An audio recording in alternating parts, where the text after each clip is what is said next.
Rais William Ruto amezindua uchukuzi wa reli ya zamani kutoka Mombasa kuelekea kituo cha reli ya kisasa SGR.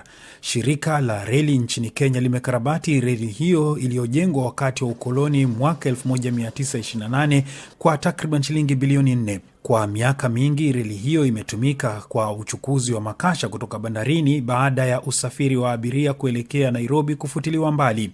Kituo hicho kilisahaulika licha ya kuhifadhi historia kuu. Treni hiyo ilitumika sana na rais wa kwanza wa Kenya Jomo Kenyatta akija ziara zake za Mombasa.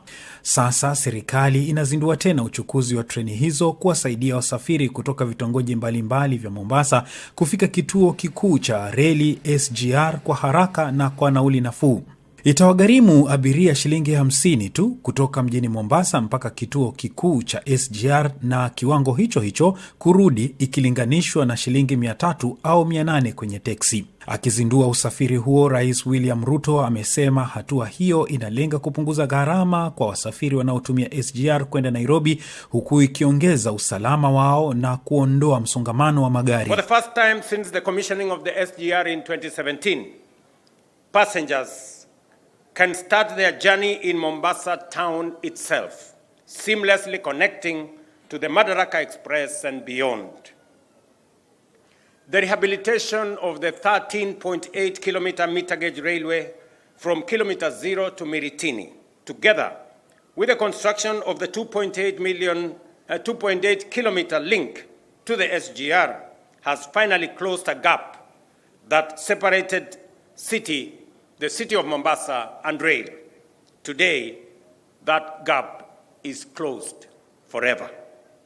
This link matters because it provides the much needed fast and last mile connection for commuters, visitors, and tourists.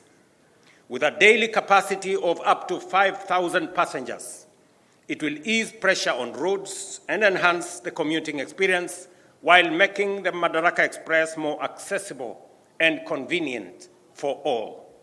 Viongozi kutoka jimbo la Mombasa wametumia fursa hiyo kuomba nafasi za ajira katika shirika hilo la reli, huku wakiangazia umuhimu wa kuzinduliwa tena kwa usafiri huo. Watu wanafaa leo wavae dancing shoes ni Mheshimiwa Badi na Mheshimiwa Omar Mwinyi na watu wa Mombasa West, kwa sababu baada ya leo hawawezi tena kusota na mambo ya uchukuzi kutoka Mombasa West kuja Island kufanya kazi. Ni jambo kubwa sana. Kwanza ni shilingi 50. Ni kweli? Sasa pendapo wemwa ulipo nini? People need to move themselves and they need to move goods. Lazima watembee wao wenyewe na bidhaa ziweze kutembea. Na kila ukiweza kufupisha masafa ya usafiri, ukiweza kurahisisha masafa ya usafiri kwa mwendo na kifedha, wewe umejenga uchumi. Hivi sahihi watu wa eneo hii yote, hapa kuna hoteli iko hapa, kuna yule ambaye kwamba atakayeuza viazi, kuna yule ambaye kwamba tutamtengea sehemu yake aweze kuuza mahamri na mbaazi hapa. Treni kiingia kutoka alfajiri hapa, watu wanaweza kuingia. Treni ikiwa inatoka jioni, mtu ametoka na mishikaki yake ya kutoka Mombasa, anakula hapa, anaingia katika treni, anaelekea moja kwa moja. Treni hiyo itakuwa na vituo viwili kwa abiria wengine magharibi mwa Mombasa, na huduma zake zimewekwa kulingana na ratiba ya treni ya SGR, alfajiri, mchana na jioni. Kando na uzinduzi huo, Rais William Ruto amekagua miradi mbalimbali ya ujenzi wa nyumba nafuu, barabara na pia kutoa hati miliki za ardhi kwa wakazi wa kaunti ya Mombasa.